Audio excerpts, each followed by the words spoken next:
Waanse gemeente Jeffreys Bay, Suid-Afrika, is my lekker mee te kuier op hierdie halftyd.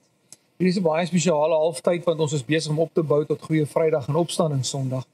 En ek wil jou nooi waar ook al jy vandaan kyk, dalk is jy nie in Jeffreys Bay nie, maar jy's ergens anders in Suid-Afrika, wil ek jou nooi om seker te maak dat jy hierdie naweek ergens by 'n kerk uitkom. Want hierdie is die grootste event, as ek dit so kan sê, wat in die geskiedenis van die mensdom, nie net vir ons as gelowiges gebeur het nie, maar vir die mensdom, waar God sy hart vir die verlore mens kom openbaar het. Vir ons 'n gedeelte uitlig in 1 Johannes 4 vers 9 tot 10 kom Jesus. Kom Johannes en hy skryf oor Jesus, sê dis hoe God sy liefde aan ons kom openbaar het deur sy seun te stuur sodat ons kan lewe.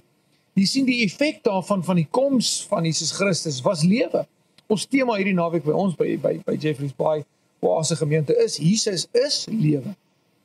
Dat selfs in my menslike bestaan eendag gaan my liggaam sterf, ek gaan tot die einde kom.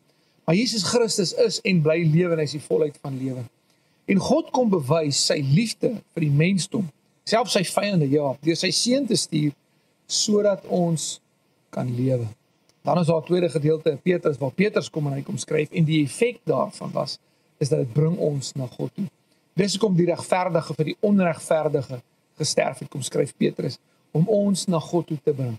Wat 'n mooi realiteit, wat 'n groot realiteit. Vir my baie keer as ek dink aan Goeie Vrydag, wil ek vir jou sê, dis nie vir my 'n Goeie Vrydag nie, dis die beste Vrydag.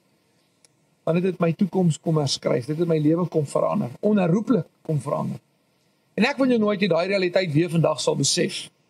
Die werk wat God kom doen het, deur sy seun te stuur sodat jy kan leef. En hier is die uitnodiging, leef jy werklik. As jy vandag na my luister en jy leef en wil ek jou nooi. Al kan jy hier naweek na 'n kerk toe kom, as jy glo dat Jesus die Christus is, hy gesterf het en opgestaan het vir jou sondes, dan kan jy lewe ontvang. Nou terwyl ek met jou praat, as jy dit werklik glo, dan kan God jou regtig kom red. En ek koop om jou ergens hierdie naweek, Vrydagoggend 9:00 of Sondagoggend 9:00 by ons kerk te sien, by die Oase gemeente in Jeffreys Bay. As jy ergens in die land is, gaan kerk toe. En kom ons herinner ons aan die lewe wat ons kan vind, net in Jesus Christus. Ek bid dit vir jou, in Jesus naam. Vrede.